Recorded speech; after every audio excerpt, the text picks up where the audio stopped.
Hello, my name is Steve Keglovitz. I'm from Muskegon, Michigan. I am retired out of Sappy Fine Paper, United Steelworkers Local 1015. I was past union president for 8 years and on the bargaining committee for about 12-14 years prior to being union president.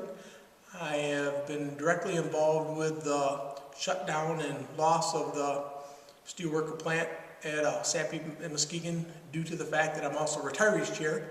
So I see the people that have lost their jobs. Very familiar with a lot of the tax incentives that Sappy received to help negotiate some of them through the county and city level. And the county and city wrote off some of the taxes for the ability of Sappy to put in new equipment, a new pulp mill that they put in, some new finishing equipment, and all that lost revenue that is, never going to be recuperated by the city and the county. Also, the sewer rates were reduced. I negotiated with the county to reduce the sewer rates because it's the right thing to do. We were losing a lot of money. To reduce the sewer rates because Sappy Paper was a leading sewer producer, almost 1 million gallons of water treated a day to the wastewater, and wanted to get the rates down so we could increase our profits. We did all this in an effort to keep the plant. Unfortunately, that didn't work, and the reason the plant couldn't stay, even though it was very cost effective and very profitable right up to the last day he shut it down, is because of foreign competition. The Sappy took their technology, went over to China, built some plants. Other paper industry companies went over to China and Southeast Asia.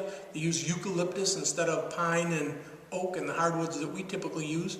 Eucalyptus grows like grass. It can be cultivated every 4 to 5 years. They grow it down in South America, and they dump all the hazardous waste and the results of pulping it into the ocean, which pollutes the property. They don't pay any environmental fines. There's no environmental rules.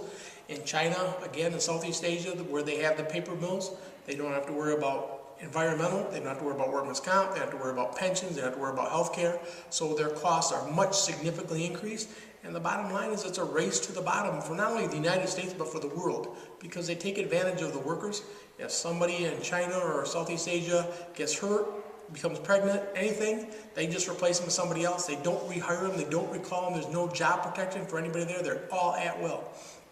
Matter of fact, in a lot of instances, and I experienced this when I went over to Africa, some of the workers don't speak the same language and can't even talk to each other and exchange how to run the equipment. The boss interprets and tells them what to do, but they don't care because even though the scrap is much more significantly higher due to all that kind of system and everything else, the cost to produce it is so cheap, they'll make it over and over and over again, but the cost is so low they can do that. Where in Muskegon we could do 95% first quality yield off the reel, it was just higher because you had all these workman's comp, you had the Social Security, you had the health care costs that the companies had to pay.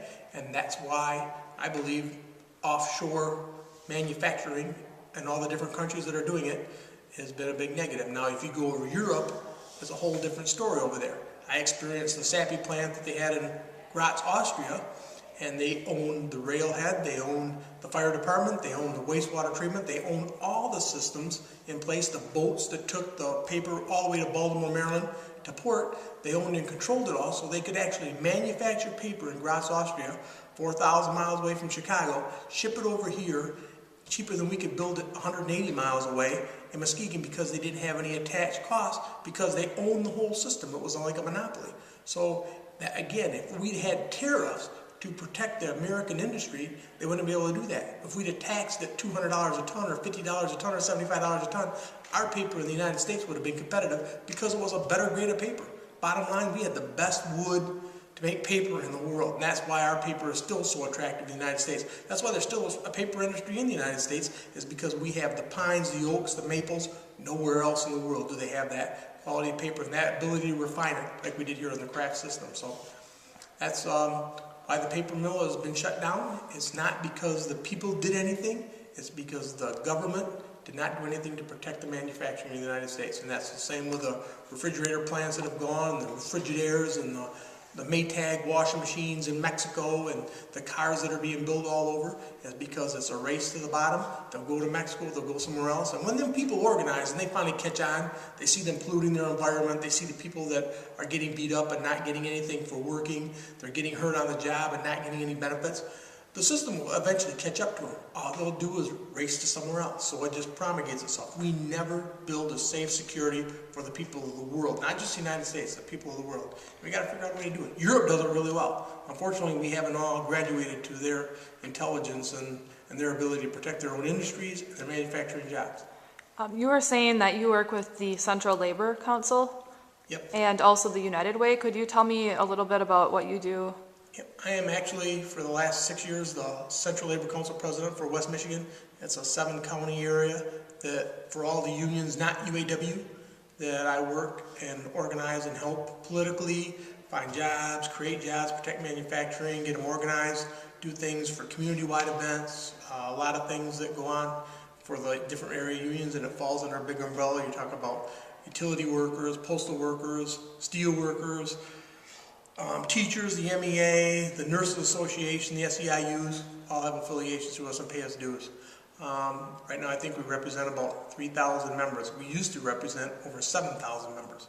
Okay. So that's a significant difference. The other one is the United Way. I'm a United Way Executive Board member, United Way Cabinet, United Way Labor Liaison, loan executive, where I actually go to the plants and try to secure money, United Way, especially in union plants.